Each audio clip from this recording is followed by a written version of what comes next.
Hey, Randy McKee here, and I'm with Kelcy Nash, the Executive Director of the South Dakota Senior Games, and thanks, Kelcy, for hanging with us a little bit today.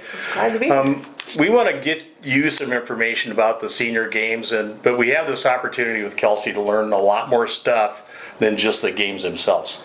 So first, I think we want to talk about the organization, South Dakota Senior Games, how long you've been involved, your function, and then talk a little bit about those people who have devoted such a big chunk of their lives to making the Senior Games go. Okay. So the South Dakota Senior Games initially started in 1984, so we're actually celebrating our 40th anniversary this year, which is very cool to have such a long-standing organization in the state dedicated to senior athletes and activities. So pretty proud of the 40 years. I've actually been involved just 2 years now. This is my second full year. I came on in April of 22.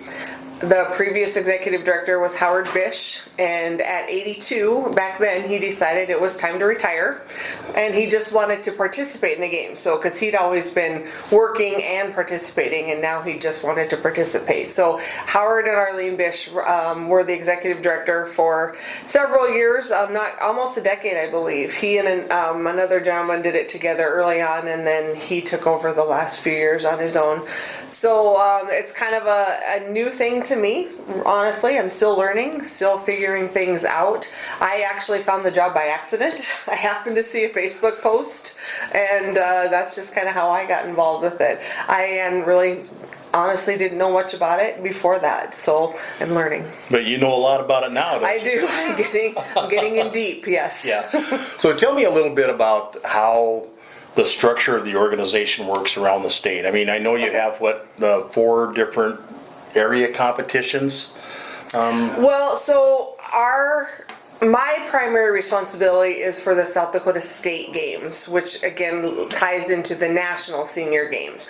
We do support several regional or city games. So this year we have city games in Sioux Falls, Rapid City, Custer, and Box Elder are all doing one together, tying in with the YMCA out there. They're starting that for the first time, so we're very excited to have those cities doing stuff. And then we go to Aberdeen, Madison, and Huron also have city games that we support them, but it's all on either the Parks and Rec department or the YMCA, or like in Madison, Bernie Sherman's is in charge of it. He just kind of does it through his love of the games, I guess. So he's been in charge. So we provide equipment and moral support, basically go help run events if we need to, or things like that. But essentially my coverage is the state games. Okay. And but in those area games, you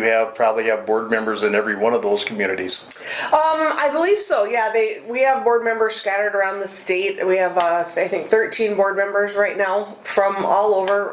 We have, I think there's 4 out west, a couple in the central, and then obviously in the eastern part too. So they are scattered around. We could use a couple more up north in the Aberdeen kind of region. So if anybody out there is interested in becoming a board member, we do look to turn over now and then. So, but our board has been fairly consistent from what I understand. There's some board members that have been on for 10 years. There's some that have been on 20 years. So the consistency is good because they know the history, but it's also good to have new blood to bring in new ideas. That's essential for the long-term growth of an organization, isn't absolutely. it? Yeah. So what are some of the challenges of, say, setting up the state meet? I would guess you have to find a community where you can have it. They have to have a certain amount of hotels and that sort of thing. We don't really look at a certain number of motels. I mean, yes, you want a big enough community that has facilities to hold it. That's the biggest thing, is do you have the necessary facilities to hold it? Are you going to be able to find enough volunteers to come in and help work the events? Because we are very volunteer based. I mean, we have no staff other than me at this point. So everything that we do is volunteer based. So the more people we get to come work our events, things like that, the better. We look at the area too. We move our state games every 2 years. So this year in 2024 is our second year in Pierre. So our first year is kind of the test run, see what we need to tweak, and then this year will be our big year. We're anticipating very big numbers, probably close to doubling our number from last year. Partially because it's a qualifying year for the Nationals, and partially because Nationals is very close. The qualifying event this year is for the 2025 games, which will be held in Des Moines. So we figure very close proximity, and we anticipate a very good number of participants this year. And since this is a qualifying event, and it's an open event, so people can come really from about anywhere, can't they, and compete here? They don't have to be a South Dakota resident. No, they do not. And the nice thing about South Dakota, well, and generally a lot of states do this, but we don't penalize South Dakotans for out-of-state people coming in. So even if you have 10 out-of-state people in your age group in golf, or well, not golf, but let's say in shuffleboard, and you have 10 other people in your age group, we're not going to penalize a South Dakota person from getting beat out maybe by somebody from out of state. So our top 3 or top 4 South Dakota people get to go, and then if those other people would qualify in their top 4, then they would get to go as well.